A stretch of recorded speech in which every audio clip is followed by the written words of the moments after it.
Jasad sang kaisar berdiri gagah di jurang iblis, mempertahankan posisi berdiri dan tidak bergerak lagi.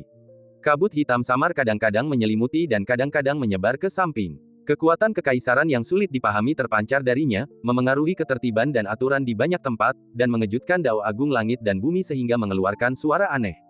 Fenomena aneh terjadi di seluruh bagian dunia. Pelangi putih menembus matahari, air terjun mengalir mundur, gunung dan sungai berdiri horizontal, ratusan bintang berjajar, dan seterusnya. Puluhan penglihatan aneh semuanya mengungkap keseriusan masalah ini.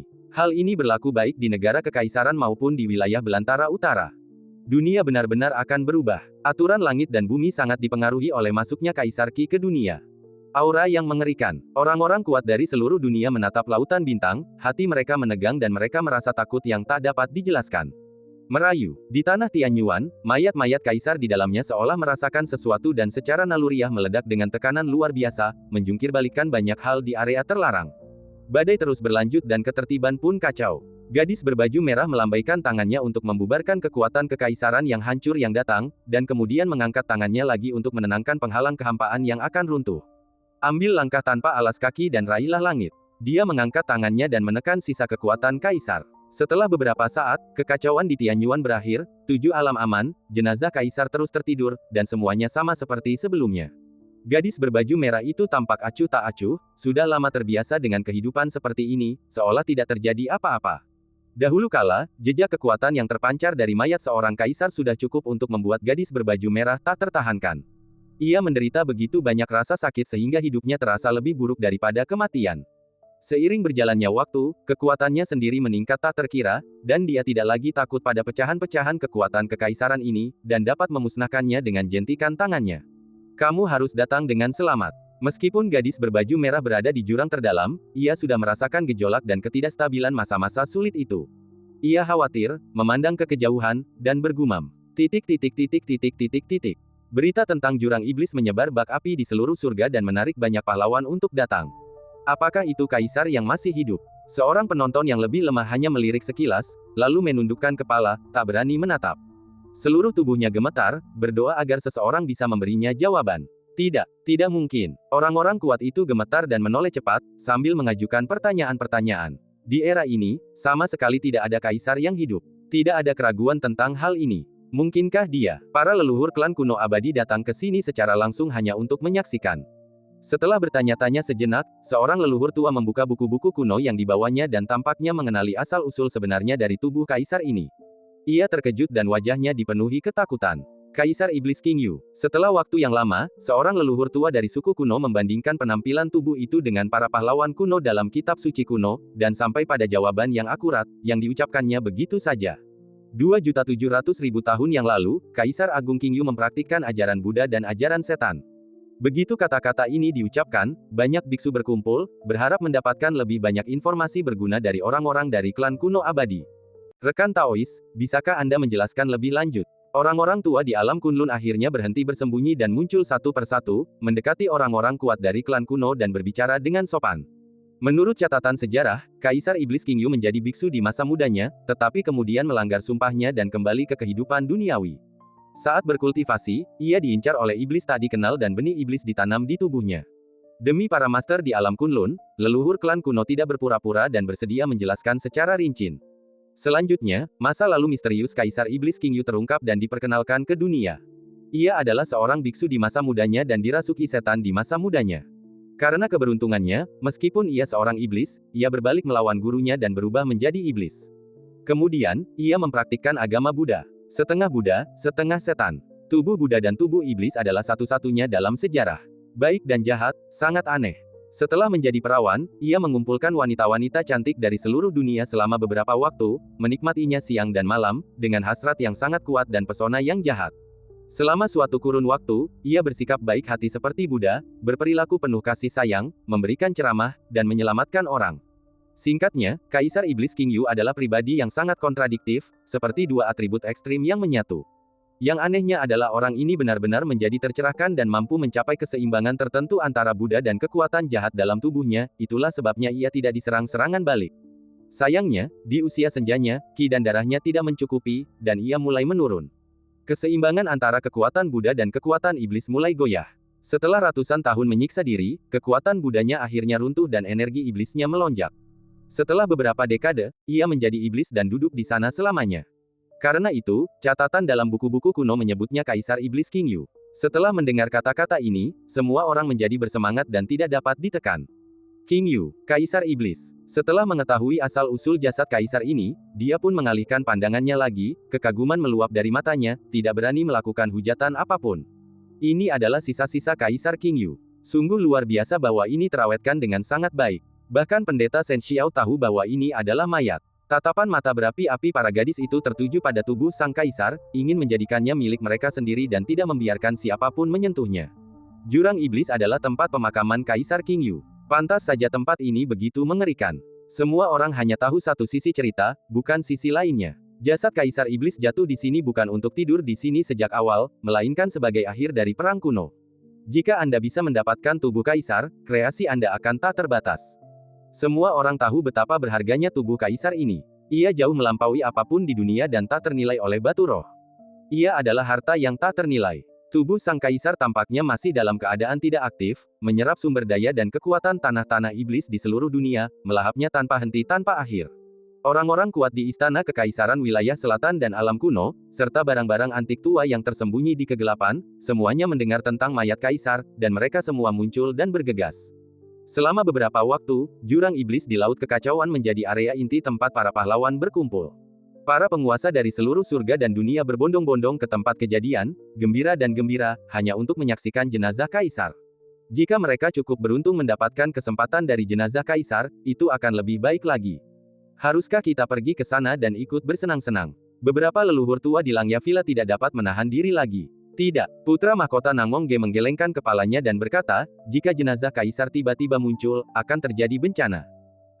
Setelah mendengar apa yang dikatakan sang pangeran, para leluhur segera memadamkan api di hati mereka, tetap tinggal di rumah, dan tidak punya rencana untuk keluar.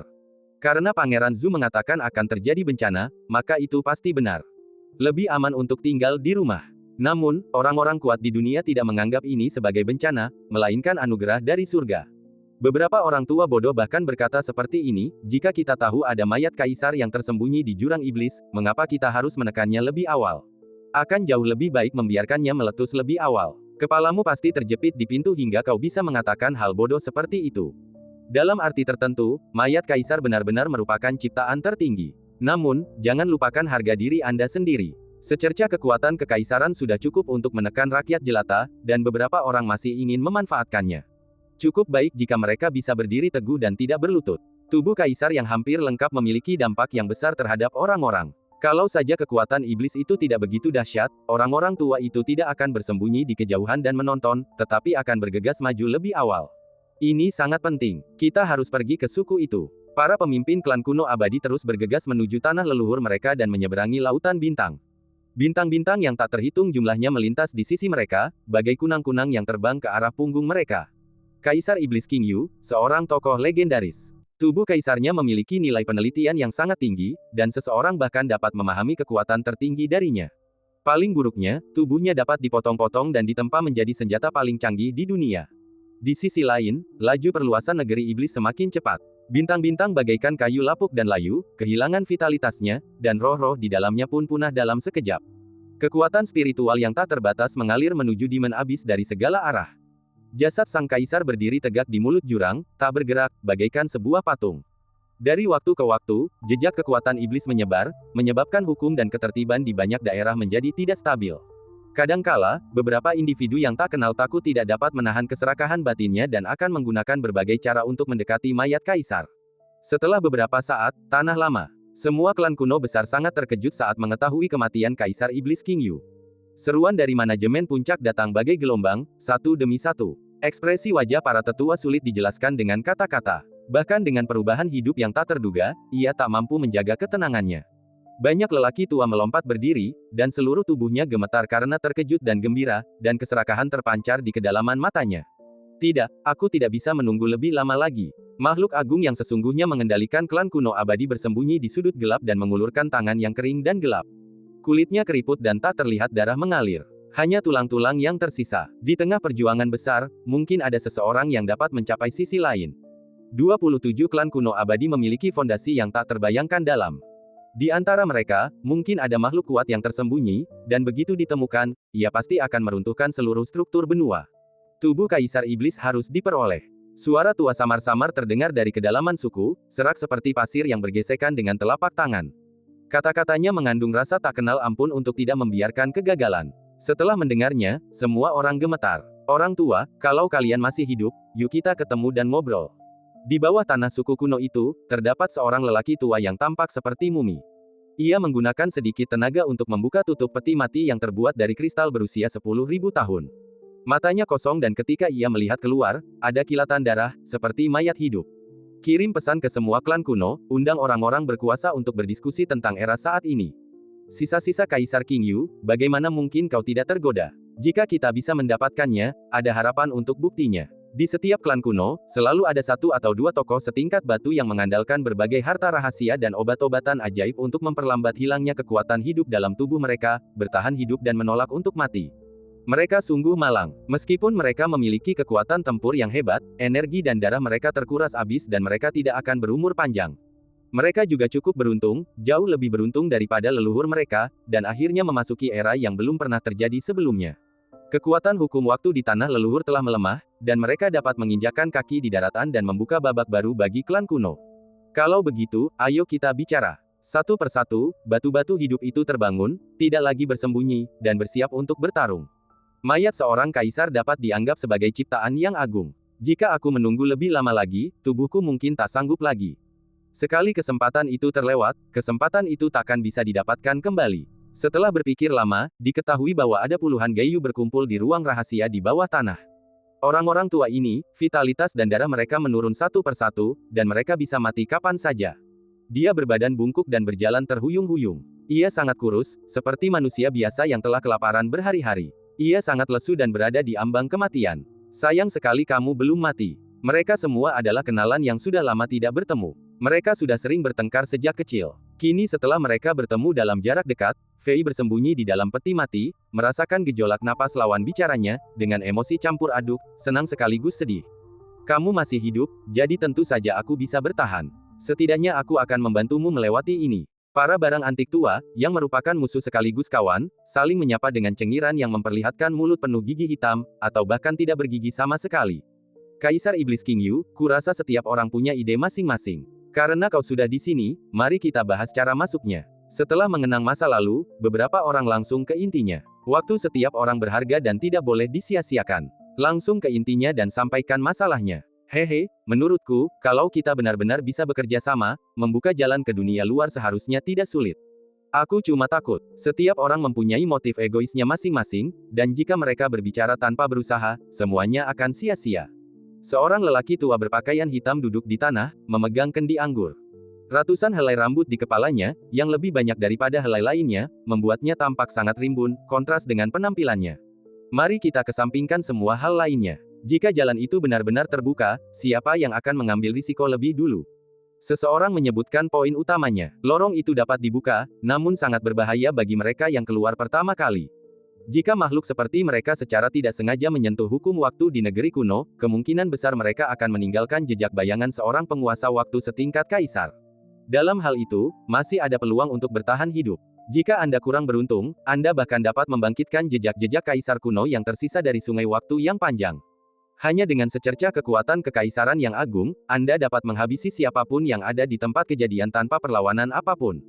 Setelah kata-kata itu diucapkan, para tetua terdiam. Setelah sekian lama, seorang lelaki tua terlalu malas untuk duduk di sini, merasa sangat bosan, membosankan, tidak ada yang perlu dibicarakan, saya sudah mati. Setelah itu banyak orang yang merespon dan berencana untuk masuk ke peti matinya masing-masing dan melanjutkan berbaring dan tidur. Terlepas dari ras, beberapa hal sangat mirip. Mereka lebih baik mati karena usia tua di peti mati daripada membuka jalan bagi orang lain. Mengorbankan dirimu demi kebaikan orang lain lebih menyakitkan daripada mengorbankan dirimu sendiri. Melihat semua orang berniat pergi, pertemuan itu hampir berakhir dengan situasi yang canggung. Pria tua berjubah abu-abu yang memimpin diskusi, bersandar pada tongkat hitam legam, matanya merah, berkata dengan suara serak, jika lorong ini selesai, aku akan pergi dan menjelajahi jalan untuk kalian semua. Kutu, kata-kata itu bagaikan batu yang jatuh ke hati setiap orang. Ekspresi semua orang membeku sesaat, dan langkah mereka terhenti di udara. Sepasang mata menyeramkan tertuju pada orang yang sedang berbicara, dengan ekspresi serius dan sedikit keraguan.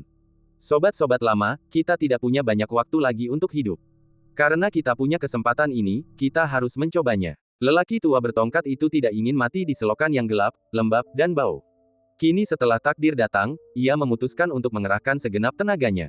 Kurasa kalian bisa mempercayai reputasiku. Lelaki tua bertongkat, berpakaian abu-abu, bermata merah. Meskipun ia kekurangan energi dan darah, ia sangat kuat dan kekuatannya tak terduga.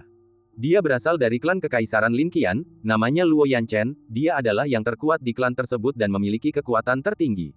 Baiklah, karakter Lao Luo masih bisa dipercaya. Semua orang tidak keberatan. Selama mereka tidak mengambil risiko membersihkan jalan sendiri, tidak akan ada masalah. Oleh karena itu, penguasa sebenarnya dari klan kuno abadi memutuskan untuk mengambil harta paling berharga dan membuka jalan aman dalam waktu sesingkat-singkatnya untuk mencapai luar tanah lama dan bersaing memperebutkan tubuh kaisar. Generasi tua berebut kedudukan dan menginginkan status yang lebih tinggi. Monster-monster yang lebih muda pun sama, tidak mau ketinggalan, bertarung dengan sengit, dan seringkali menimbulkan korban. Banyak orang suci dan gadis suci dari mantan pasukan utama di negara kekaisaran telah gugur, tetapi itu tidak menyebabkan kehebohan besar, dan hanya sedikit orang di dunia yang pernah mendengar tentang mereka. Konon, ada makhluk sakti yang mengincar pecahan senjata kekaisaran Kaisar Taiwei dan telah berulang kali pergi ke Qingzhou. Untungnya, ada sebuah sekolah yang melindungi mereka dan mengusir orang-orang yang tidak patuh ini.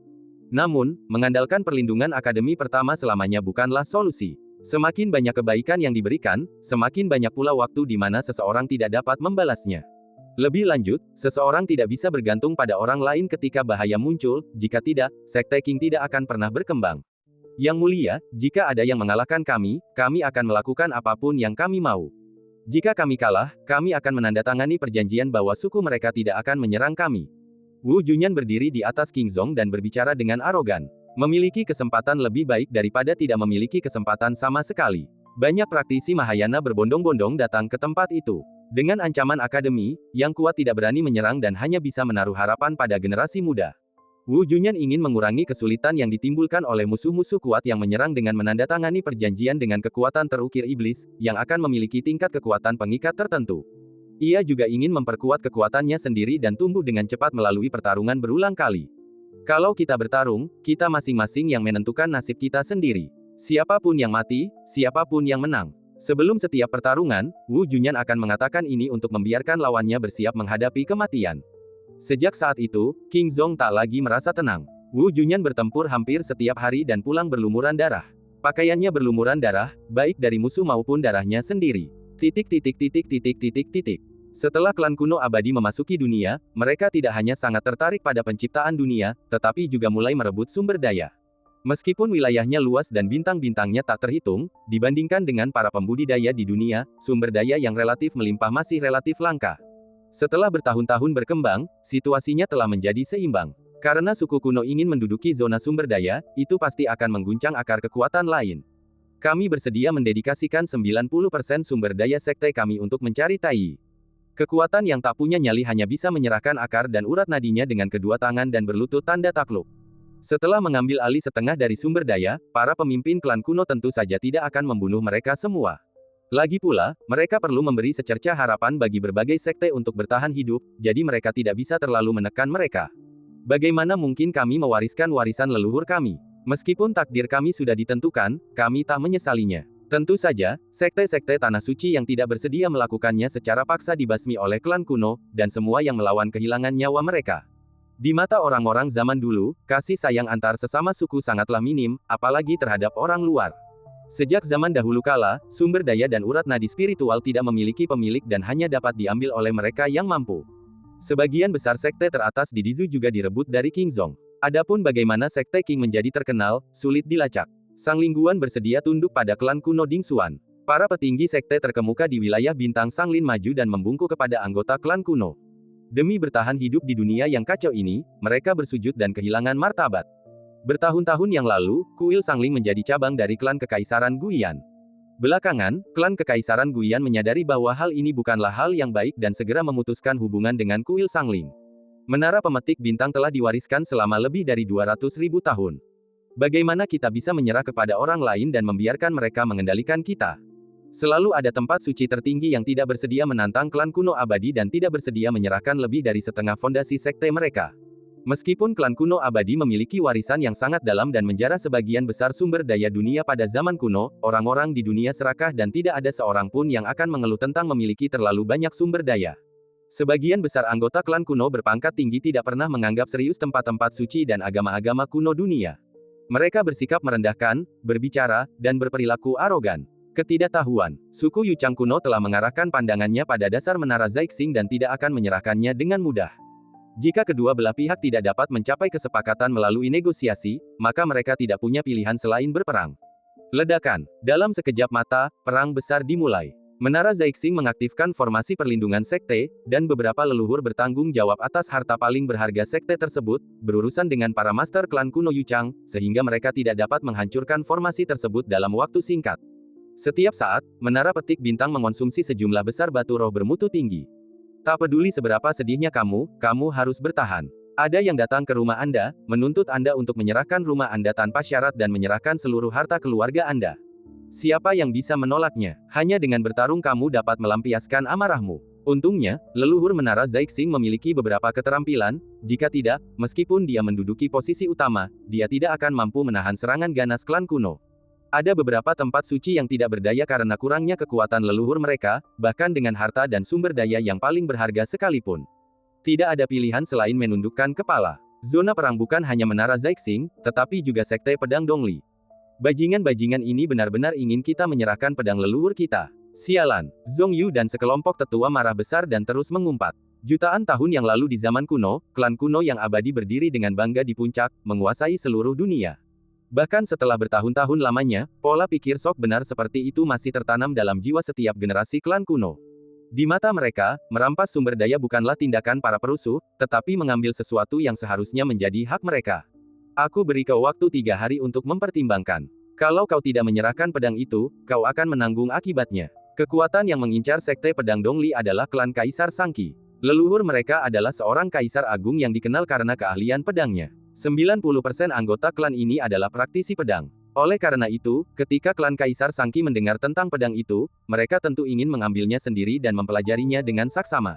Sekte pedang, aula pertemuan. Apa yang harus dilakukan? Saya sudah mendengar kabar. Orang yang datang ke sini berasal dari klan Kaisar Sangqi. Keluarga kaisar kuno yang legendaris, bisakah kita benar-benar menahan tekanan ini? Atau, semua orang merasa cemas dan berdiskusi tentang cara mengusir musuh. Berhadapan dengan klan abadi kuno dengan latar belakang tak diketahui, sekte pedang bagaikan sekelompok semut di panci panas. Setidaknya separuh penduduk berpikir untuk menyerahkan pedang leluhur. Lagi pula, pedang itu tidak mengancam nyawa mereka, jadi mereka hanya ingin bersembunyi dan enggan menghadapinya. Diam. Zhong Yu menggebrak meja dan berdiri, siapapun yang menyerahkan pedang leluhur akan dianggap pengkhianat sekte. Kejahatan pengkhianatan harus dihukum mati tanpa ampun. Begitu kata-kata itu diucapkan, aula menjadi sunyi dan tidak seorang pun berani berbicara lagi. Dilihat dari postur tubuh Zhong Yu, dia memang berniat membunuh dan sama sekali tidak bercanda. Dia sangat serius. Sebagai kultivator pedang generasi saya, kami memiliki hati yang kuat. Kami tidak takut pada kekuatan maupun kematian. Zhong Yu berteriak keras, jika kami menyerahkan pedang leluhur kami kepada musuh yang kuat, lebih baik kami menggorok leher kami sendiri dengan pedang itu. Bertarung sampai mati. Seseorang setuju. Perang. Teriakan dan jeritan pembunuhan bergema di setiap sudut istana, dan dengung pedang menandai dimulainya pertarungan terbuka. Pedang leluhur memiliki makna yang luar biasa, bagaimana bisa dipersembahkan kepada klan Kaisar Sangqi. Dahulu, pemimpin sekte Dongli berlutut dan bersujud kepada Chen Qingyuan. Hal ini karena Chen Qingyuan diakui oleh sekte pedang dan mahir dalam ilmu pedang tingkat tinggi, yang menunjukkan bahwa ia adalah leluhurnya. Membungkuk dan menunjukkan rasa hormat adalah hal yang seharusnya dilakukan generasi muda. Hatiku tetap sama dan tidak memalukan. Jika aku tunduk pada orang asing dan menyerahkan pedang leluhurku demi perdamaian, itu akan lebih menyakitkan daripada kematian. Perang akan dimulai dalam 3 hari. Bukan saja Zhong Yu begitu tangguh, ketiga leluhur tua itu bahkan lebih pemarah dan ingin memulai perkelahian dengan peti mati. Yang lebih memalukan adalah di antara 3 leluhur sekte pedang Dongli, 2 di antaranya merupakan jembatan dewa setengah langkah dan 1 lagi merupakan jembatan dewa awal. Kekuatan tempur semacam ini tentu sangat kuat di era ribuan tahun lalu, dan layak menyandang status tanah suci teratas. Banyak tempat suci yang pernah mengalami masa-masa gemilang, namun sayang tidak ada yang menggantikannya. Secara bertahap, ia berkembang hingga saat ini, dan lebih dari separuh sekte teratas tidak memiliki jembatan dewa untuk melindungi mereka, dan bergantung pada harta karun yang ditinggalkan leluhur mereka untuk mendapatkan dukungan. Kalau saja zaman lebih damai, tanah-tanah suci pasti akan saling menjaga status dan kepentingan masing-masing, jadi tidak ada yang perlu dikhawatirkan. Di tengah kekacauan saat ini, setiap sekte sibuk mengurus dirinya sendiri, jadi bagaimana mereka bisa peduli dengan yang lain? Paman Guru, apa yang akan kita lakukan dalam 3 hari? Setelah para tetua pergi, pemimpin sekte menenangkan diri, menutup rapat ruangan agar suara tidak menyebar keluar, dan berdiskusi dengan ketiga leluhur secara langsung. Aku tidak tahu. Nenek moyang kita sibuk untuk waktu yang lama tetapi tidak punya rencana. Orang tua dari klan Kaisar Sangki setidaknya berada di anak tangga ketiga jembatan ilahi, atau bahkan lebih kuat. Pemimpin klan tercengang, kita harus bersiap. 3 hari, dan habis dalam waktu yang dibutuhkan untuk minum secangkir teh. Apa yang akan kita siapkan? Sejujurnya, pembudidaya pedang lebih praktis, bertindak tegas, dan tidak suka merencanakan sesuatu. Itu terlalu terburu-buru. Aku pikir para leluhur pasti punya solusi, tapi beginilah situasinya. Pemimpin sekte itu ragu-ragu dan sudut mulutnya berkedut. Apa yang kau takutkan? Ayo kita bertarung dulu. Tidak perlu khawatir sampai formasi pelindung sekte ini hancur. Sang Grandmaster saat ini adalah murid terkuat sekte pedang, di puncak tahap jembatan ilahi. Ia memiliki sejumput rambut putih di kepalanya dan hanya tersisa 3 atau 5 gigi, tetapi ia tetap mendominasi. Ketika dia berbicara, helaian rambut di kepalanya bergoyang anggun.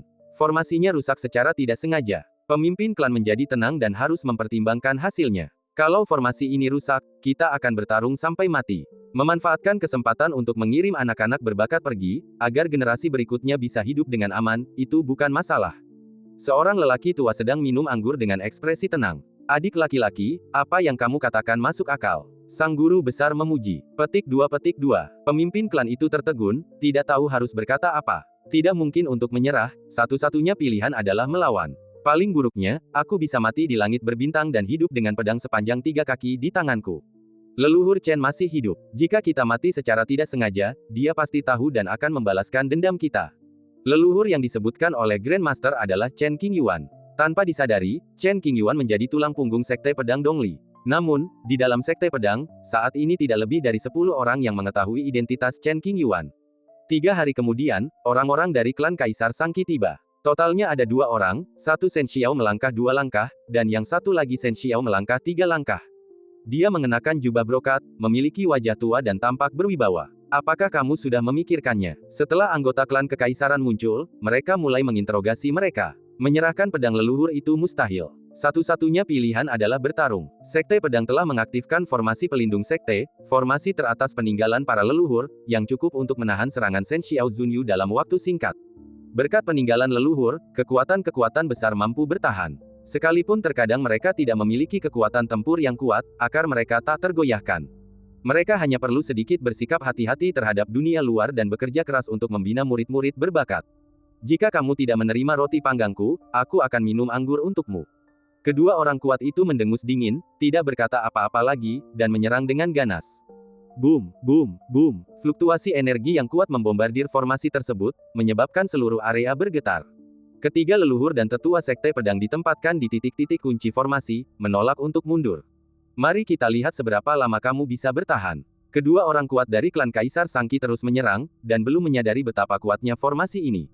Setelah beberapa jam, meskipun formasi itu berguncang, tidak ada tanda-tanda keruntuhan. Bagaimana caranya? Orang-orang dari klan kekaisaran terkejut, menunjukkan ekspresi tak percaya. Awalnya, mereka mengira formasi ini tidak berguna dan tidak menganggapnya serius, tetapi kini mereka akhirnya menyadari ada sesuatu yang salah. Mengapa 30 sekte di Zhu bisa diwariskan hingga saat ini? Bukankah karena cangkang kura-kura yang keras ini? Di antara tempat-tempat suci teratas yang telah dihancurkan sejauh ini, Gunung Yuksu dihancurkan oleh Dugu Cangkong dari King Zong dengan beberapa telapak tangan, dinasti Moji yang mengalami gangguan fondasi urat naga oleh Dekan, dan kemudian disihir oleh iblis, dan kemudian ditelan oleh kekuatan kelas 1 yang tak terhitung jumlahnya, sebelum berakhir. Adapun sekte-sekte lain, ada masalah internal. Sebuah eksistensi tingkat leluhur diserbu oleh kekuatan hukum jurang iblis, dan dirasuki oleh iblis.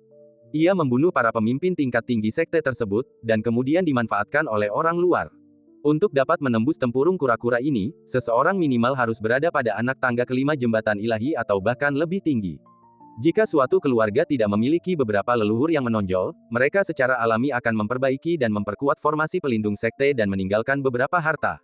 Seiring berjalannya waktu, fondasinya menjadi semakin dalam. Kalian sombong banget, ya. Bukan cuma ini yang bisa kalian lakukan.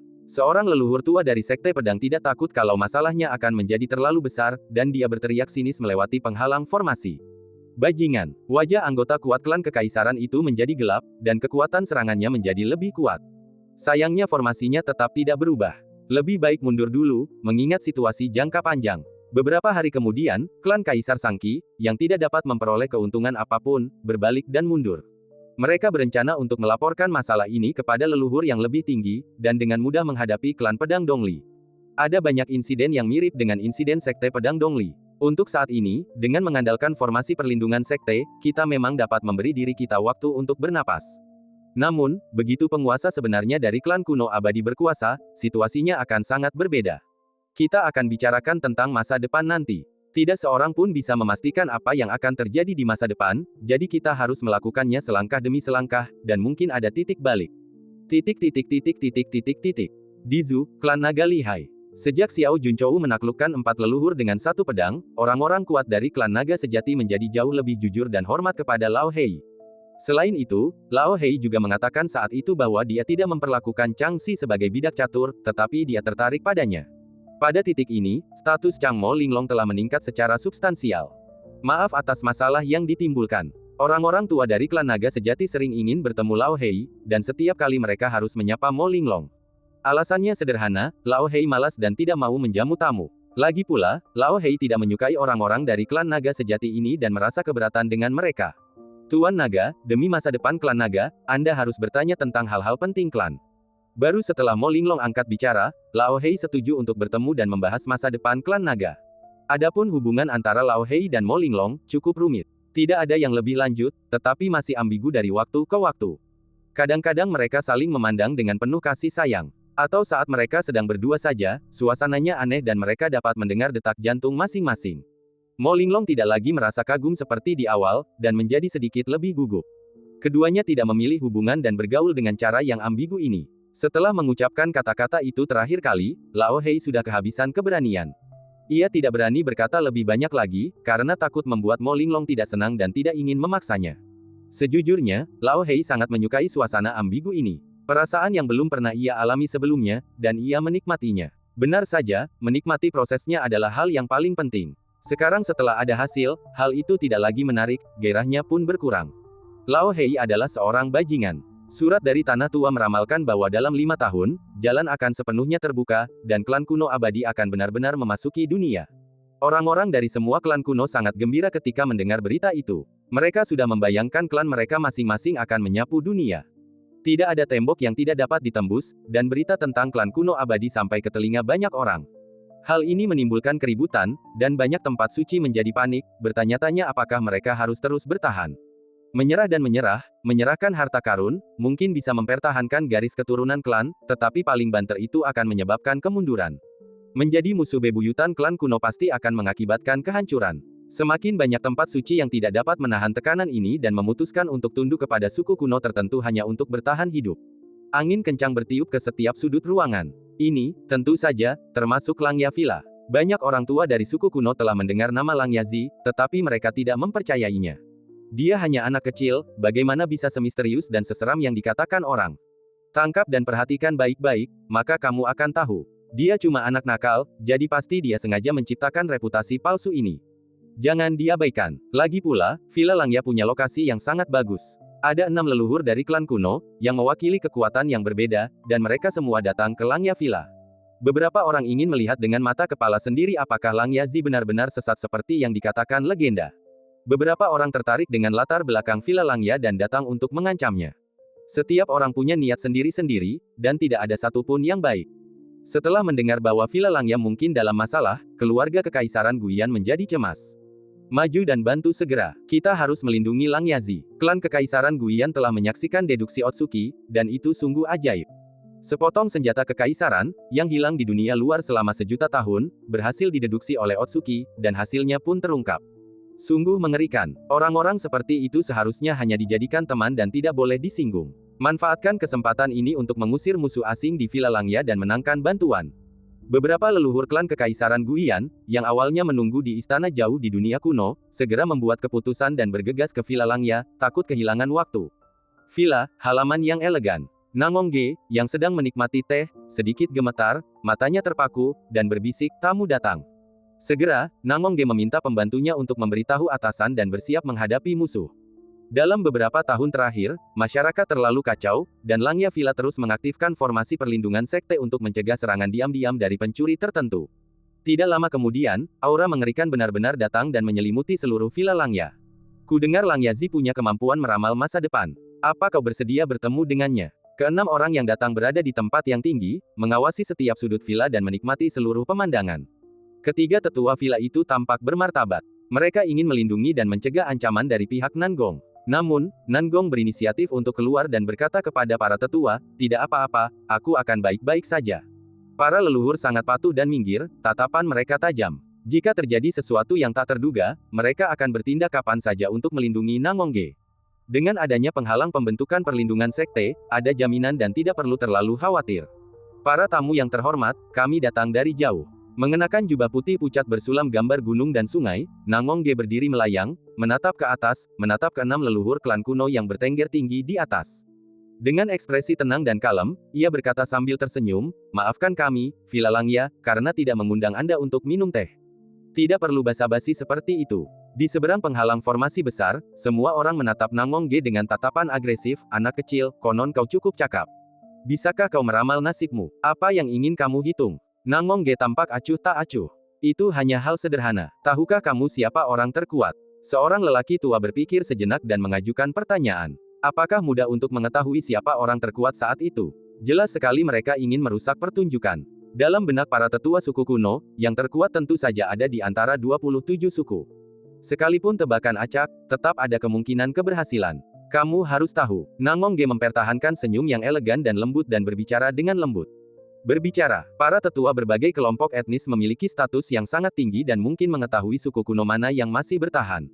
Orang itu ada di Northern Wilderness. Nangongge memberikan jawaban. Tanah Terlantar Utara. Mendengar jawaban ini, para tetua sedikit terkejut, lalu menampakkan senyum menghina. Orang-orang dari Langya Villa tampak bingung, dengan sedikit kecurigaan terpancar di mata mereka. Secara logika, seharusnya itu adalah klan kuno yang abadi. Bagaimana mungkin mereka bisa menyerbu Northern Wilderness? Aneh. Omong kosong. Meski kau tidak tahu, tidak bisakah kau menebaknya? Di Northern Wasteland, ada orang terkuat yang bersembunyi. Jangan bercanda denganku. Aku cuma cari pertanyaan acak buat ngetes kemampuan bicaramu. Setelah ketemu langsung, kamu jauh banget dari yang kudengar. Mengecewakan. Jika Anda dapat mengidentifikasi klan kuno tertentu, kami akan sedikit mempercayai Anda. Para tetua klan kuno mencibir dan merasa mereka seharusnya tidak punya ekspektasi apapun. Bagaimana mungkin seorang anak muda yang masih labil bisa seberlebihan rumor yang beredar? Reputasinya pasti dilebih-lebihkan. Nangongge tidak peduli dengan penilaian orang lain, karena ia telah memberikan jawaban yang benar. Ia mendengarkan sindiran para tetua dengan senyum di wajahnya, hatinya setenang air. Karena ini pertemuan pertama kita, aku akan memberimu ramalan gratis sebagai rasa hormat. Kata Nangongge sambil tersenyum tipis, "Kalau kau mau lagi, itu urusan lain. Anak kecil, terlepas dari kemampuanmu, setidaknya ketenanganmu patut dikagumi. Kamu menangani segala sesuatunya dengan tenang dan jauh lebih unggul daripada teman-temanmu." Para tetua suku kuno tidak lagi berniat meminta ramalan pada Nangongge karena menganggap hal itu tidak ada artinya. "Terima kasih atas pujiannya." Nangongge rendah hati. "Baiklah, aku tidak akan membuang waktu lagi bicara denganmu, nak. Aku masih punya satu hal lagi yang harus kulakukan hari ini. Tolong minta Langya Villa untuk pindah secepatnya." Orang tua yang berbicara itu memiliki ekspresi dingin dan arogan di wajahnya serta nada memerintah yang tidak menoleransi ketidakpatuhan apapun.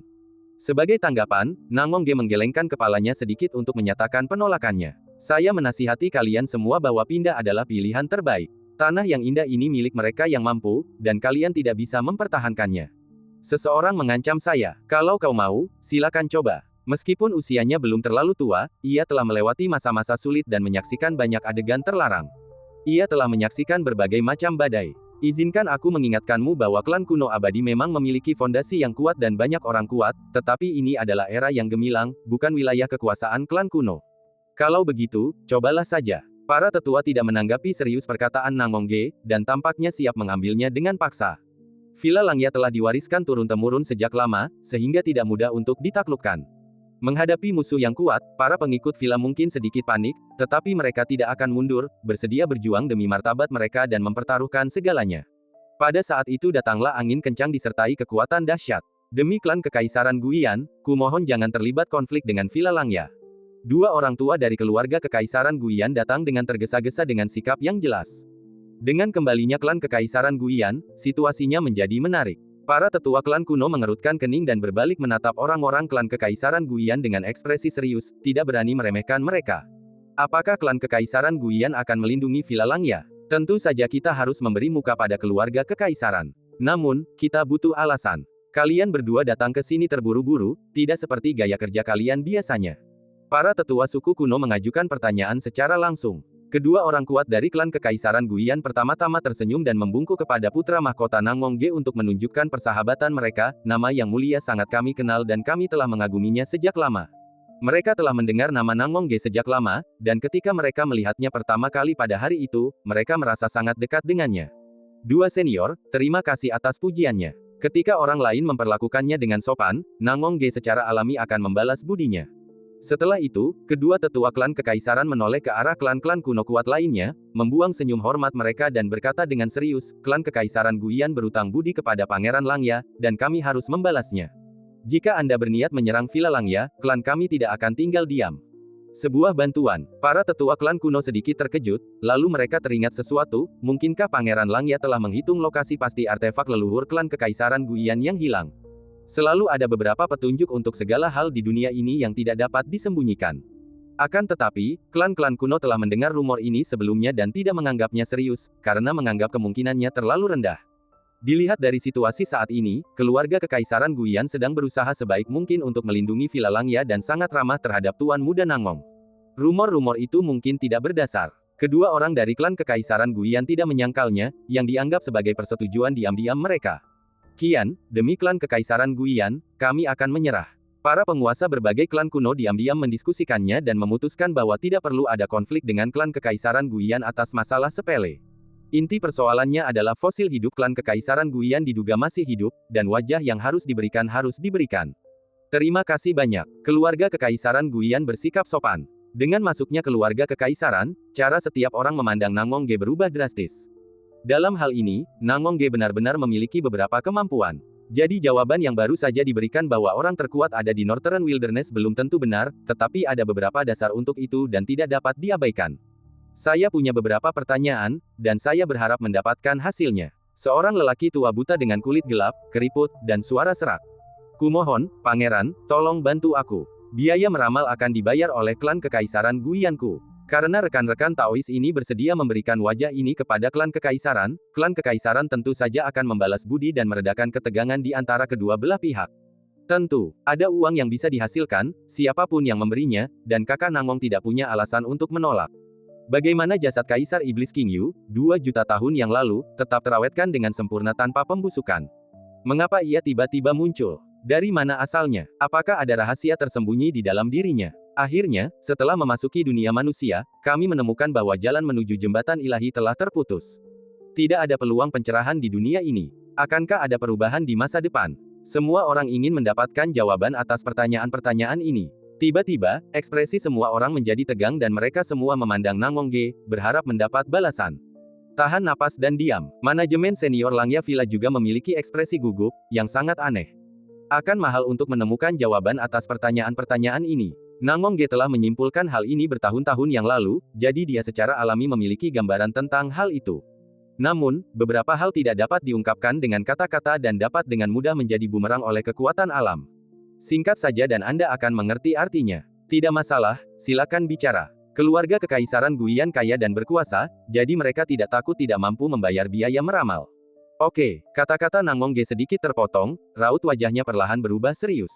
Pertanyaan pertama, tubuh Kaisar Iblis tetap utuh selama lebih dari 2 juta tahun.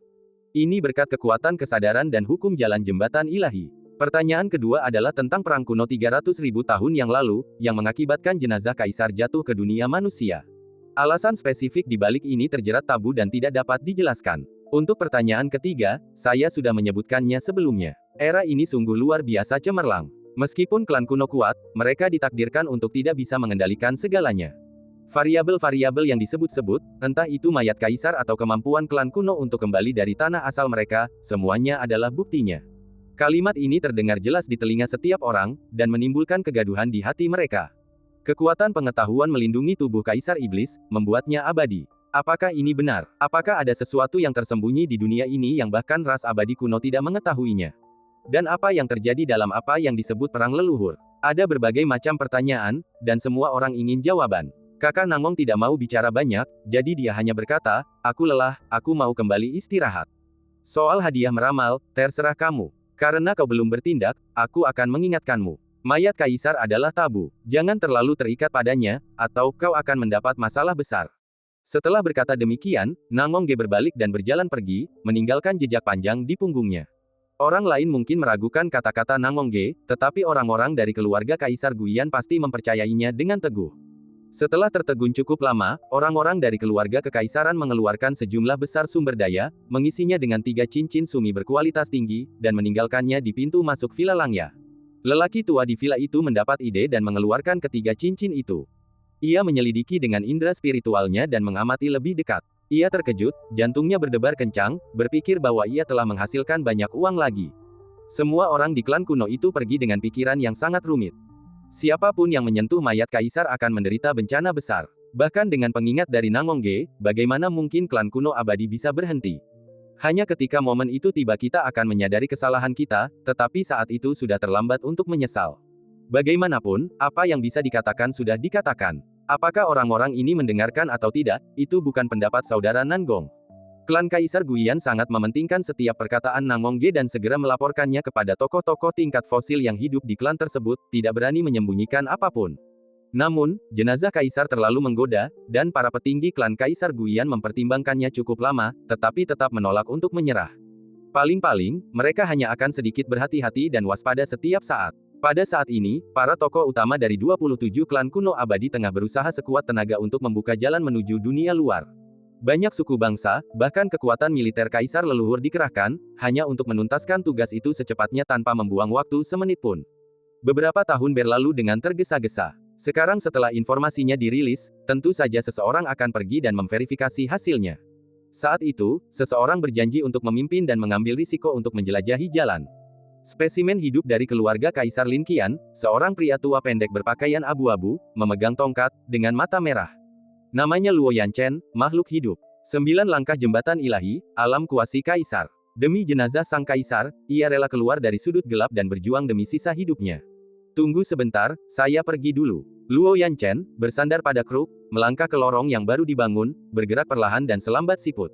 Rasanya setiap langkah yang diambilnya sangat sulit. Ia tampak terlalu tua dan kehabisan napas. Sekelompok lelaki tua berdiri di lautan awan, tubuh mereka tegang, menatap tajam. Untuk membuka jalan ini dalam waktu sesingkat-singkatnya, setiap kelompok etnis menghabiskan sejumlah besar sumber daya dan mengerahkan kekuatan yayasan mereka. Kerinduan akan dunia luar dan mendambakan kebebasan.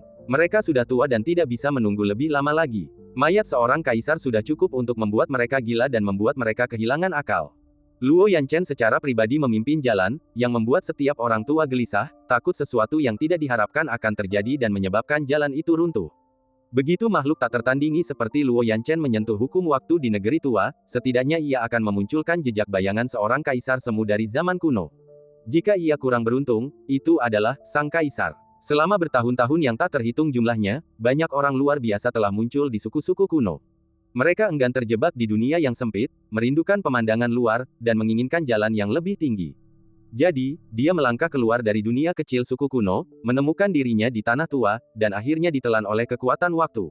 Misalnya, seekor naga sejati bercakar 9 muncul pada generasi tertentu dari klan naga sejati kuno. Iblis tingkat tinggi dari klan kekaisaran tertentu, yang garis keturunannya kembali ke garis keturunan leluhurnya, mendominasi rekan-rekannya dan tak tertandingi. Ada terlalu banyak contoh serupa. Oleh karena itu, klan kuno abadi sangat takut pada tanah lama. Jika bukan karena datangnya era baru, kekuatan tanah lama akan sangat melemah, dan mereka tidak akan berani merencanakan rute keluar dari tanah lama.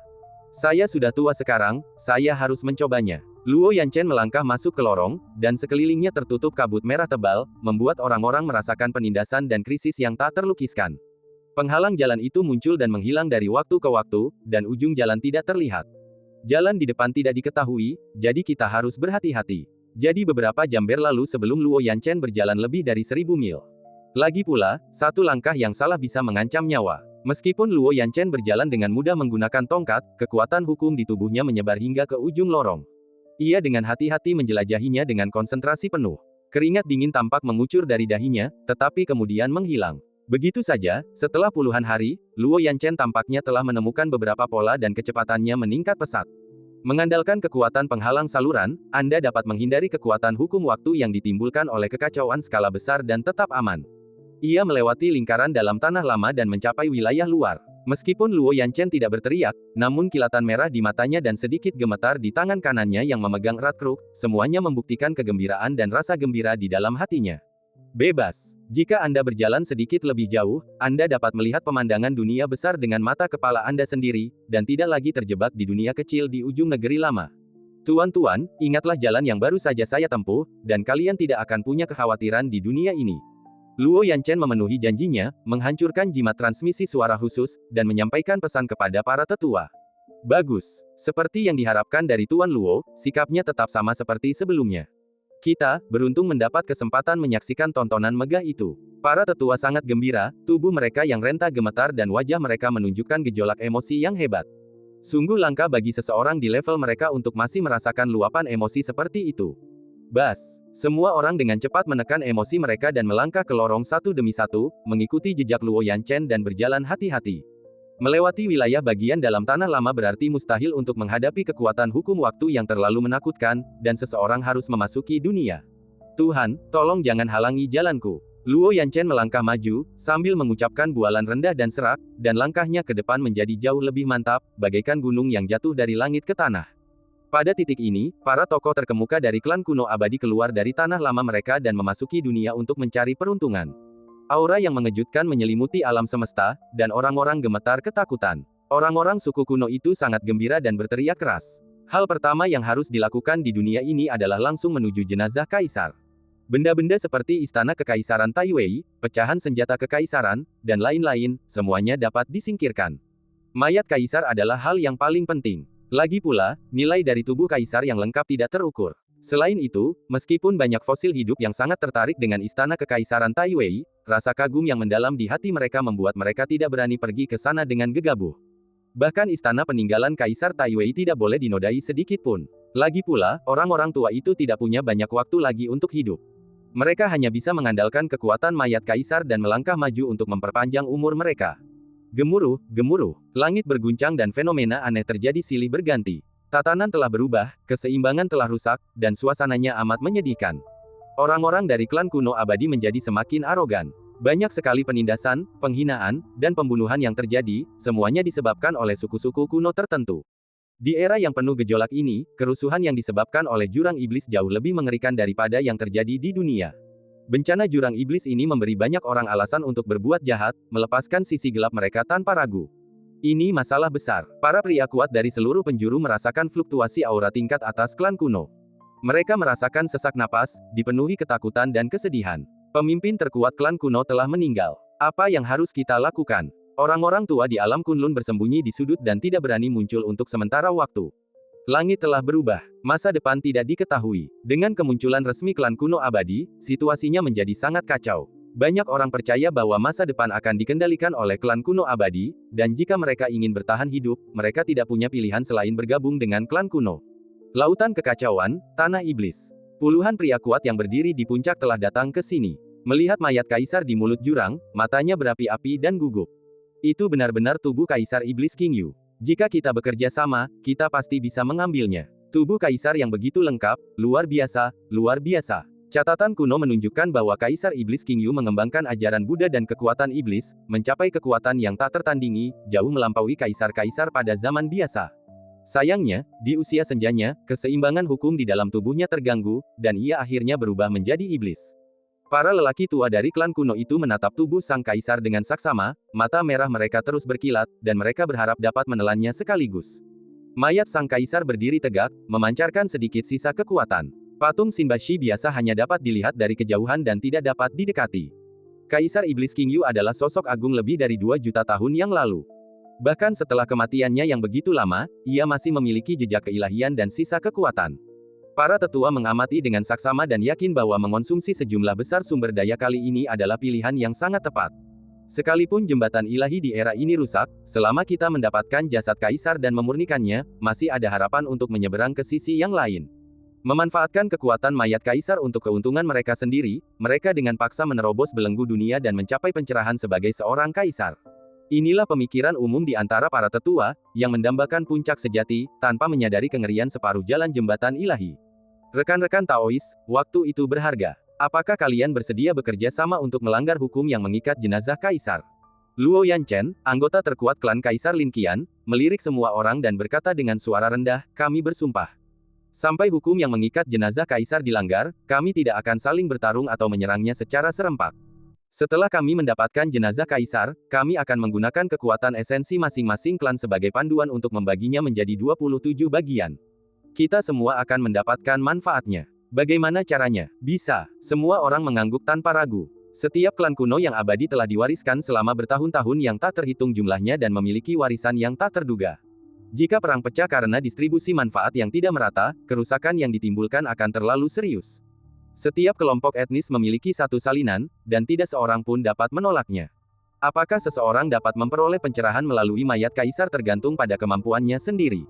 Jika Anda ingin mendapatkan lebih banyak bagian dari mayat kaisar nanti, itu akan mudah atau sulit, atau Anda dapat berjuang keras, semuanya tergantung pada kemampuan dan latar belakang Anda sendiri.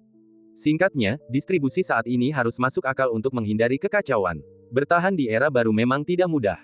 Kecuali benar-benar diperlukan, para pemain lama tidak ingin menghabiskan sisa energi mereka dan harus bertahan selama mungkin. Kalau begitu, ayo kita mulai. Waktu tidak menunggu siapapun, jadi setelah sedikit persiapan, kita bisa segera memulai. Sekelompok barang antik tua merangkak keluar dari peti mati mereka, tampak hanya tinggal kulit dan tulang, masing-masing lebih tua dari yang lain. Wajah tua dari klan Kekaisaran Guiyan dipenuhi ketakutan dan kekhawatiran. Hal ini terjadi karena belum lama ini, ia menerima kabar bahwa putra mahkota Langya mengatakan bahwa jenazah kaisar berbahaya dan tidak boleh didekati. Leluhur klan Kekaisaran Guiyan ditemukan oleh Pangeran Langya. Bahkan leluhur di puncak hierarki pun harus menanggapi perkataan sang pangeran dengan serius dan memperlakukannya dengan sangat serius. Itu karena mayat kaisar terlalu penting, kalau tidak, orang-orang tua dari keluarga Kekaisaran Guiyan tidak akan pernah menyentuhnya. Unggul. Begitu keputusan dibuat, semua orang akan menunjukkan bakat mereka. Makhluk tak tertandingi yang telah melangkah ke langkah ke-9 jembatan ilahi sangatlah langka bahkan di antara klan kuno abadi, dan jumlah mereka pasti tidak lebih dari satu telapak tangan. Untuk mencapai tingkat ini, seseorang tidak hanya membutuhkan sumber daya yang tak terhitung jumlahnya, tetapi juga bakat yang luar biasa. Luo Yanchen mengambil posisi dominan dan secara bertahap mendekati mayat kaisar. Panggilan. Tiba-tiba, semburan kekuatan dari mayat kaisar datang ke arahnya. Luo Yanchen mengangkat tongkat di tangannya, berniat menghadapinya secara langsung. Ledakan. Tabrakan dua kekuatan yang berbeda itu menyebabkan kekosongan itu runtuh secara langsung, bagaikan bintang yang tiba-tiba meledak dan hancur. Luo Yanchen mundur setengah langkah, tanpa sedikit pun goresan di tubuhnya. Meskipun itu adalah kekuatan sisa kaisar, tidak mudah untuk menghancurkannya dengan satu pukulan. Alam 9 langkah benar-benar mengerikan. Para tetua semua melirik Luo Yanchen tanpa komunikasi apapun sebelumnya, berpikir dalam hati bahwa orang tua ini jauh lebih kuat daripada sebelumnya. Faktanya, Luo Yanchen mampu menghindari jejak sisa kekuatan kekaisaran tadi, dan alasan mengapa dia menghadapinya secara langsung adalah karena dua alasan. Pertama, dia secara pribadi dapat merasakan fluktuasi hukum mayat kaisar dan membuat keputusan dalam pikirannya. Kedua, dia dapat menunjukkan kekuatan untuk mengejutkan para pahlawan dan mencegah mereka memiliki pikiran buruk. Kemampuan rekan Daois Luo jauh lebih unggul dari sebelumnya. Seorang kenalan memuji saya tua dan tidak berguna. Luo Yanchen melirik ke arah lelaki tua yang tidak kalah berkuasa darinya dan mengatakan sesuatu yang merendahkan diri. Anda terlalu rendah hati, rekan Taois. Setelah mengucapkan beberapa patah kata sopan, semua orang terus mendekati jenazah kaisar. Setelah setengah jam, semua orang memasang wajah serius, mengepalkan tangan, mengedarkan kekuatan spiritual, dan bersikap sangat berhati-hati. Semakin jauh Anda melangkah, semakin besar tekanannya. Setelah menemukan tempat yang cocok, semua orang saling memandang dan memberi kesan bahwa mereka akan bekerja sama. Kemudian, para tetua mengeluarkan berbagai senjata ajaib, atau menggunakan teknik kekaisaran mereka yang paling kuat. Berikan segalanya dan berharap semuanya berjalan baik. Eksistensi teratas dari klan roh api kuno dipenuhi api biru, dan hukum-hukum kekacauan di sekitarnya pun padam. Kekuatan api yang mengerikan berubah menjadi puluhan juta rantai dan langsung menuju ke mayat kaisar. Dentang, dua master tak tertandingi dari klan Yuking kuno sedang mengendalikan senjata rusak bersama-sama. Senjata itu tampak seperti tripod tetapi bukan tripod, seperti lonceng tetapi bukan lonceng, dan agak aneh. Senjata yang rusak itu diukir dengan pola lambang kuno, memancarkan aura yang berbeda dari senjata suci biasa, dan kemungkinan besar telah mencapai tingkat senjata kekaisaran. Namun, karena kerusakannya yang parah, kekuatan yang ditunjukkannya hanya 1/10 dari kekuatan puncaknya. Meskipun demikian, artefak ini masih lebih baik daripada artefak suci lainnya di dunia dan dianggap sebagai artefak kelas atas. Unggul, tokoh-tokoh terkemuka dari klan kuno Kunpeng, klan kuno Shengxiang, serta klan Naga dan Phoenix semuanya menampilkan kemampuan yang menakjubkan. Tiba-tiba, badai dahsyat meletus di area laut kekacauan ini. Setitik kekuatan hukum dapat melenyapkan roh apapun dalam jarak 5 langkah dari jembatan ilahi. Tekanan habis-habisan yang dilakukan oleh sekelompok prajurit tak tertandingi tidak hanya menyebabkan kekacauan di laut kekacauan, tetapi juga memengaruhi banyak tempat lainnya. Bagaimana kita harus mengatasinya? Apakah ini fondasi klan kuno abadi? Hanya dengan satu orang, mereka dapat mendominasi 5 benua dan 10.000 dunia, tak tertandingi. Akademi Daoyi, Alam Kunlun, Sekte Buddha, bahkan jika kita gabungkan mereka semua, mereka tidak akan mampu menghentikan klan kuno abadi. Selain menyerah, apakah kita punya cara lain untuk bertahan hidup? Setelah kerja keras seumur hidup, akhirnya aku berhasil menstabilkan fondasi leluhurku, tetapi pada akhirnya, aku menyadari bahwa semua itu sia-sia. Jika aku tidak membiarkan bumi memutuskan meridiannya, semua orang di klan tidak punya pilihan selain mati. Hanya beberapa Venerable Divine Bridge yang dapat menyaksikan pemandangan mengerikan seperti itu. Berada jauh, merasa amat ketakutan, dan merasa putus asa di dalam hati, semuanya sulit dijelaskan dengan kata-kata. Benarkah berlutut dan menyerah adalah satu-satunya jalan keluar? Setelah berkultivasi seumur hidup, ia akhirnya mencapai puncak dunia agung. Namun, ia tidak menyangka akan muncul kekuatan abadi dari zaman kuno. Kekuatan itu terlalu mengerikan dan tak terkalahkan. Apa yang harus kita lakukan? Alam Kunlun, dan penguasanya, Jiang Xuanyi, juga berencana untuk memasuki era kemakmuran tertinggi. Mungkin ia bisa melangkah lebih jauh, bahkan bermimpi mencapai tingkat tak terkalahkan seumur hidupnya. Kali ini, penguasa sebenarnya dari klan kuno muncul dan berkumpul di tempat jenazah kaisar berada, yang membuat Jiang Xuanyi merasa sangat tidak berdaya dan bingung tentang masa depan.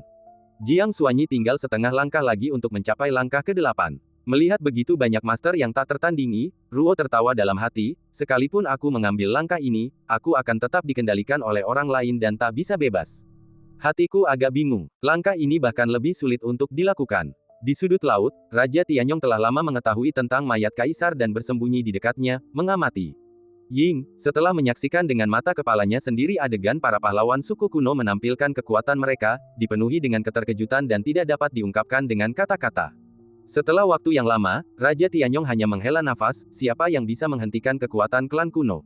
Saat mengatakan ini, Raja Tianyong entah kenapa teringat seseorang. Pemuda dari Akademi Daoyi itu, yang memancarkan rasa misterius yang tak ada habisnya. Sesaat kemudian, Raja Tianyong menggelengkan kepala dan menertawakan dirinya sendiri, meskipun dia sangat berbakat, dia tidak memiliki kemampuan untuk mengendalikan alam semesta. Aku benar-benar bodoh karena memiliki pemikiran seperti itu. Banyak pahlawan di dunia dengan cepat bergegas ke sekitar Demon Abyss untuk menyaksikan pertempuran. Para tetua klan kuno tidak menganggap serius tatapan orang lain. Masalah paling mendesak saat ini adalah melanggar hukum perlindungan yang melindungi jenazah kaisar. Nantinya, mereka dapat merebut sumber daya dunia besar dan secara bertahap menguasai semua wilayah. Ledakan, kekuatan dahsyat yang dapat menghancurkan bintang-bintang yang tak terhitung jumlahnya, semuanya menimpa mayat sang kaisar. Itu sangat megah dan langka di dunia. Sebuah emosi aneh muncul. Kekuatan hukum di permukaan mayat kaisar tidak hancur oleh serangan dahsyat itu, melainkan menjadi lebih kuat selama beberapa detik. Apa jawabannya? Tak lama kemudian, para tetua mendapati hal ini dan tampak terkejut. Mereka berhenti sejenak dan ingin mencari tahu alasannya. Agar lebih berhati-hati, semua orang mendiskusikannya dan bergerak sedikit lebih dekat.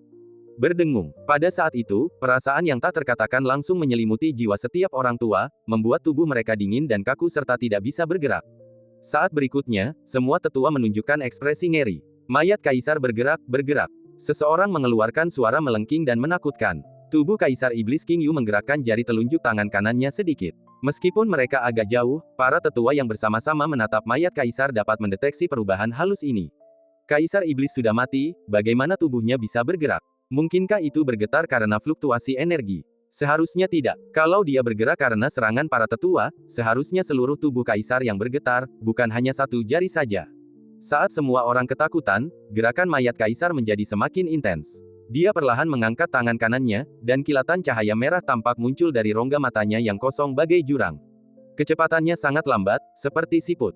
Kok bisa? Tidak peduli siapapun orangnya, mereka semua merasakan hawa dingin di tulang punggung mereka, panik, dan ekspresi ngeri di wajah mereka. Saat itu, kepala semua orang berdengung dan mereka tak kuasa menahan diri untuk menggigil. Kegelisahan di lubuk hati mereka semakin menjadi-jadi. Mayat kaisar bergerak. Tekanan yang berasal darinya jauh lebih kuat dari sebelumnya, dan masih terus meningkat. Mengapa kita tidak mundur terlebih dulu? Jika dilihat dari perspektif jangka panjang, saya rasa itu layak. Situasinya sudah berubah. Kita tidak bisa bertindak gegabah. Teman-teman, mayat kaisar ini terlihat agak aneh. Lebih baik mundur dulu dan jangan terburu-buru. Semua orang mengatakan ini dan ingin mundur. Perasaan takut menjalar ke seluruh tubuhku dan aku tidak dapat menahannya. Hasilnya, semua orang secara mengejutkan mencapai konsensus dan mundur ke area aman untuk membahas masalah tersebut secara perlahan. Masalah yang merepotkan muncul. Para tetua klan kuno bersiap untuk pergi ke belakang, tetapi mereka mendapati hukum kekacauan yang mengerikan sedang berputar di sekitar mereka. Hukum itu disebabkan oleh mayat kaisar dan sulit untuk dipatahkan dengan cara biasa. Mereka terjebak untuk sementara waktu. Oh tidak, hati para tetua menjadi tegang dan pupil mata mereka mengecil. Situasi ini persis sama dengan yang terjadi pada sekelompok orang kuat yang mendekati jenazah kaisar sebelumnya. Kamu sudah di sini dan masih ingin pergi ke tempat lain. Apa menurutmu ini tempat yang bagus? Ini bukan mayat kaisar biasa, melainkan sebuah penghalang yang pernah menjaga bagian kedua jembatan ilahi. Mayat itu telah diresapi hukum-hukum khusus oleh entitas tak dikenal, dan memiliki jejak keilahian dari kehidupan sebelumnya. Makhluk tak dikenal ini kemungkinan besar adalah orang yang menantang Kaisar Tai Wei. Ia memulai perang kuno dan kemudian menghancurkan jembatan ilahi, mencegah generasi mendatang mencapai sisi seberang. Tidak, dia tidak mungkin masih hidup. Melihat mayat sang kaisar tidak berhenti bergerak, seorang lelaki tua tak dapat menahan diri untuk tidak menebak dengan tidak realistis, sambil gemetar. Omong kosong, usianya sudah lebih dari 2 juta tahun. Kaisar Iblis King Yu berhasil menjaga tubuhnya tetap utuh, yang sudah merupakan batasnya. Jika dia masih hidup, dia pasti sudah menembus batas dunia sejak lama. Seseorang langsung keberatan. Tempat ini terlalu aneh. Cepat bebaskan diri dan pergilah ke tempat yang jauh. Semua orang menatap jenazah kaisar, dan semakin mereka memandang, semakin ketakutan mereka. Untuk sementara, mereka mengurungkan niat untuk memperjuangkan jenazah kaisar dan hanya ingin pergi dengan selamat. Tidak berani menunda, mereka menggabungkan kekuatan untuk menyerang kekosongan yang rusak di belakang mereka dan menciptakan jalan untuk mundur. Namun, hukum yang memenjarakan kekosongan ini terlalu kuat. Bahkan sekelompok orang yang berada di puncak dunia pun tidak akan mampu mendobraknya dalam jangka pendek. Dengan suara, bang, badai yang tidak terlihat oleh mata telanjang bergejolak dan langsung melanda area tersebut. Para tetua bekerja sama untuk menghalangi tekanan yang datang. Segera setelah itu, mayat kaisar di mulut jurang mengangkat telapak tangannya dan dengan lembut menekan ke depan. Ledakan, laut batas runtuh, dan pohon palem raksasa seperti jutaan gunung besar datang dari atas, menekan kepala para tetua klan kuno dan jatuh dengan cepat. Para tetua ketakutan dan tak sempat memikirkan alasannya. Mereka hanya bisa mengerahkan segenap kekuatan untuk membela diri. Dentang, dia memanggil senjatanya dan mengangkatnya ke udara, mengerahkan energi spiritualnya untuk melepaskan seni bela diri tingkat tinggi milik klan kuno. Setelah terjadi turbulensi, pohon palem raksasa yang sangat besar itu berhasil dihentikan, sehingga menyelamatkan hidupnya. Para tetua tersentak dan memandangi mayat kaisar. Ledakan. Mayat kaisar bergerak lagi, perlahan mengangkat kaki kirinya dan menjatuhkannya ke depan. Dengan suara ledakan yang mengguncang lautan batas, mayat itu jatuh ke tanah seperti meteor, bintang-bintang meledak, dan jutaan pecahan beterbangan. Hidup, hidup, hidup. Seorang lelaki tua begitu ketakutan hingga seluruh tubuhnya mati rasa, akal sehatnya hilang, wajahnya diliputi ketakutan, hawa dingin yang teramat sangat menyelimuti jiwanya, dan ia gemetar tak terkendali. Tanpa satu gelombang vitalitas pun, mustahil baginya untuk hidup. Tapi mengapa jenazah kaisar bergerak? Mengapa? Tak seorang pun bisa memberikan penjelasan yang masuk akal untuk masalah ini. Pikiran semua orang kacau dan sangat panik. Tidak pernah ada kejadian serupa di kitab-kitab kuno. Apa yang harus kita lakukan? Gelombang kekuatan kekaisaran melanda, menyebabkan banyak orang panik. Sekarang setelah keadaan menjadi seperti ini, kita hanya bisa bekerja sama untuk melawan. Para tetua di barisan terdepan merasa takut sekaligus gembira. Mereka ingin mencoba kekuatan yang terkandung dalam mayat kaisar dan menghadapinya secara langsung. Secara logika, mayat sang kaisar adalah benda mati dan mustahil baginya untuk memiliki kekuatan suci seperti yang dimiliki pendahulunya saat masih hidup. Mayat Kaisar Iblis King Yu menyerap sumber daya spiritual dari seluruh dunia. Semakin luas wilayah iblis, semakin banyak energi yang bisa diperolehnya. Saat dia sedang tidur, dia diganggu oleh orang-orang suku kuno. Mayat kaisar masih menyimpan jejak energi ilahi, yang secara alami memiliki kemampuan untuk bergerak secara mandiri. Ia mencium aroma yang berbeda dan menganggap orang-orang ini sebagai makanan. Rongga matanya kosong, tanpa bola mata, dan ada sedikit cahaya darah di dalamnya, dan aura dingin. Dia melangkah satu demi satu dan secara bertahap mendekati para tetua klan kuno. Setiap langkah yang diambilnya akan menimbulkan gelombang yang mengguncang bumi, penuh penindasan dan ketakutan yang menghancurkan. Panggilan. Mayat sang kaisar terbalut baju zirah compang camping, tubuhnya gelap, setiap inci kulitnya terukir jejak waktu. Setelah beberapa tarikan napas, ia berhenti dan menamparnya dengan santai. Blokir itu. Tak ada waktu untuk memikirkan hal lain. Puluhan lelaki tua yang berdiri di lantai atas mengeluarkan harta karun mereka yang paling berharga dan menyambut lambaian telapak tangan raksasa yang dilambai jenazah kaisar dari kejauhan. Bum bum bum. Getaran yang dahsyat, hukum yang dahsyat. Senjata kekaisaran yang rusak karena telah melalui perubahan waktu memancarkan cahaya redup dan mematahkan jari telapak tangan raksasa. Seseorang menghancurkan lempengan batu giok dan melepaskan kekuatan dahsyat yang tak kalah dahsyatnya dengan kekuatan seorang kaisar semu, menghantam bagian tengah telapak tangan raksasa itu.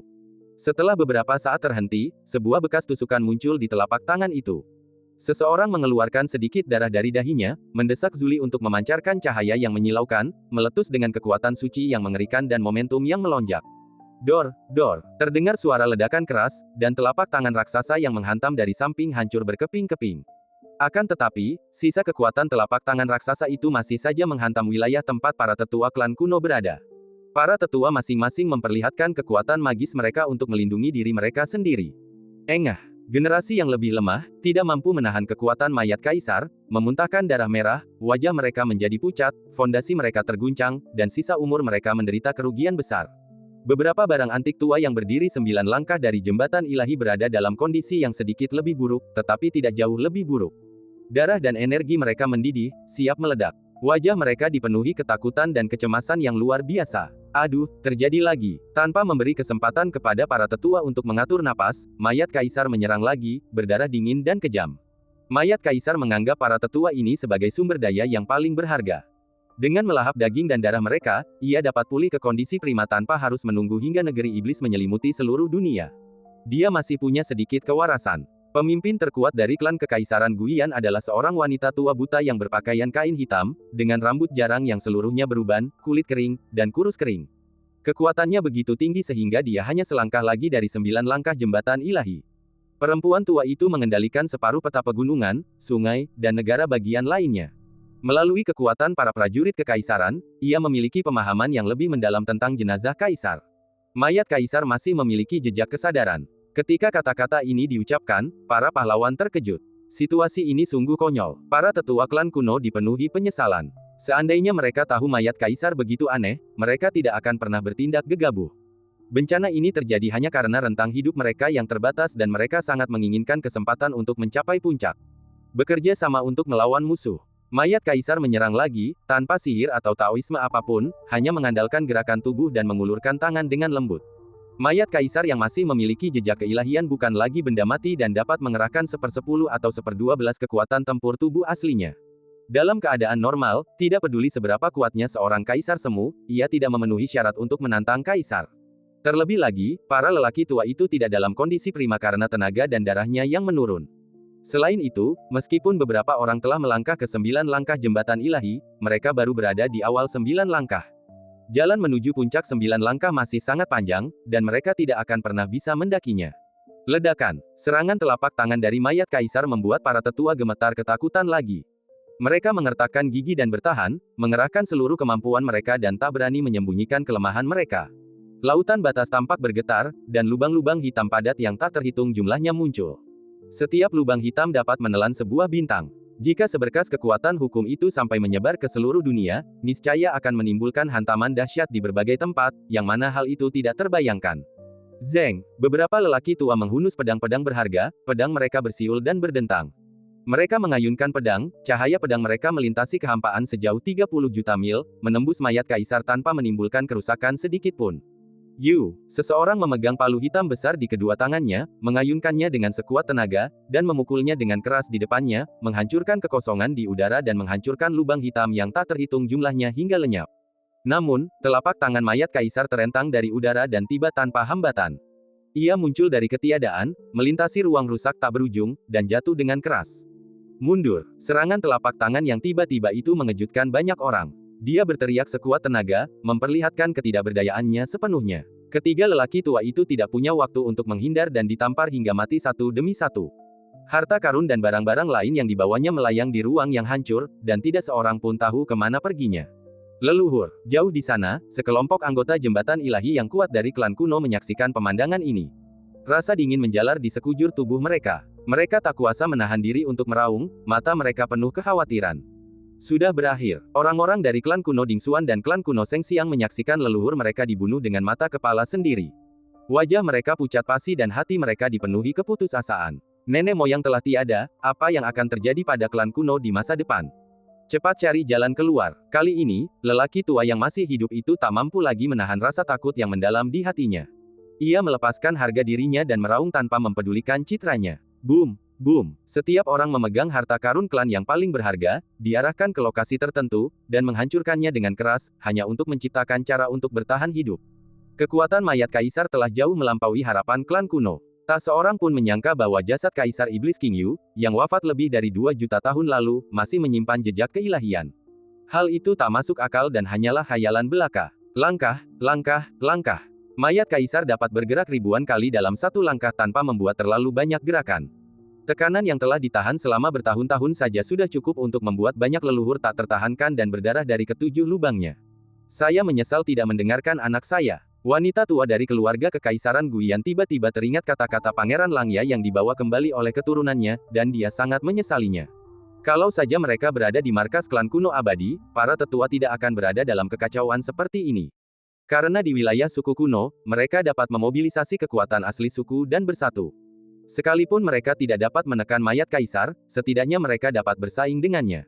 Itu adalah hukum asli klan kuno yang telah diwariskan sejak zaman kuno dan sulit untuk dihancurkan.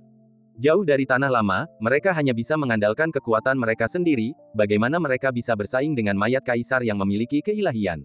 Jika kami mati, bagaimana suku kami bisa hidup damai? Beberapa lelaki tua masih khawatir mengenai kembalinya kelompok keluarga mereka. Desir, mayat kaisar menunjuk dengan jarinya, menembus miliaran mil ruang angkasa di lautan alam, dan menusuk alis seorang lelaki tua, membunuhnya seketika, tidak memberinya waktu untuk membuat pertahanan yang efektif. Guru besar, sekelompok master dari klan naga sejati kuno menyaksikan pemandangan ini dari jauh dan berteriak ngeri. Keberadaan teratas dari klan naga, oh, hampir sampai. Mereka menahan tekanan psikologis yang luar biasa dan kekuatan mayat kaisar, terus-menerus menyerang titik tertentu di dalam penghalang. Melihat retakan di penghalang, mereka sangat gembira dan bergerak lebih cepat. Dalam menghadapi krisis hidup dan mati, para tetua menghabiskan banyak vitalitas dan energi, menunjukkan kondisi puncak mereka dalam waktu singkat, tanpa mempedulikan konsekuensinya. Ledakan. Setelah beberapa waktu berlalu, sebuah celah akhirnya berhasil diledakkan di penghalang kurungan itu. Mundur. Secerca kegembiraan terpancar di wajah para tetua yang ketakutan. Mereka tak berani ragu sedikit pun dan segera mengungsi. Mereka bergegas keluar, tanpa ada keanggunan. Kali ini, ada 48 tokoh penting yang mendekati jenazah kaisar. Di antara mereka, beberapa klan kuno yang abadi mengirim banyak orang kuat agar orang-orang dari klan yang sama dapat saling menjaga. Selama perjalanan ini, lebih dari 10 orang tewas di tangan kaisar. Seluruh esensi, darah, dan kekuatan mereka dilahap habis oleh mayat sang kaisar, bahkan tak ada sedikit pun kabut darah yang tertinggal. Aku pikir aku bisa lolos dari kematian jika aku menjauhi jurang itu. Siapa yang tahu sesuatu yang lebih mengerikan akan terjadi. Mayat kaisar merobek ruang di depannya dengan jentikan tangannya, mengejar sepanjang jalan, dan akhirnya berhenti. Bukan saja dia tidak berhenti, tetapi dia juga bergerak maju semakin cepat. Mayat kaisar telah terkunci pada aura orang-orang tua ini, dan dengan daging gemuk tepat di mulutnya, dia tidak akan pernah membiarkannya lepas. Berhentilah menonton kesenangan itu dan larilah. Sekelompok biksu yang masih linglung ketakutan di kejauhan tiba-tiba mendengar raungan keras dari makhluk tingkat atas. Mereka tersadar dan melarikan diri dengan panik. Selama sekitar setengah jam, mayat kaisar terus mengejar, dan setiap kali mengulurkan tangan, seorang prajurit yang kuat akan jatuh. Di antara 48 yang teratas, yang terburuk telah mencapai langkah ketujuh alam jembatan ilahi. Kini, hanya tinggal 23 orang yang masih hidup, dan beberapa di antaranya menderita luka serius. Yang lebih dibesar-besarkan lagi adalah dua Shen Xiao Jiubu meninggal dunia akibat kecerobohan dan tidak mampu memberikan perlawanan. Mayat kaisar melangkah keluar dari laut yang kacau dan mendarat di tanah kekaisaran. Pada saat itu seluruh negeri gempar dan setan-setan menari-nari liar. Kemanapun dia lewat, disitulah tempatnya kematian. Setiap makhluk hidup pasti akan mati, dan akan dimusnahkan oleh kekuatan kekaisaran yang memancar, berubah menjadi abu. Biarkan dia mengejar kita ke tanah lama. Para tetua klan kuno bergegas menuju tanah tua seperti orang gila. Hanya dengan kembali mereka akan memiliki cara untuk melawan. Terlebih lagi, tanah tua menyimpan kekuatan mengerikan hukum waktu, yang seharusnya mampu menghentikan mayat kaisar.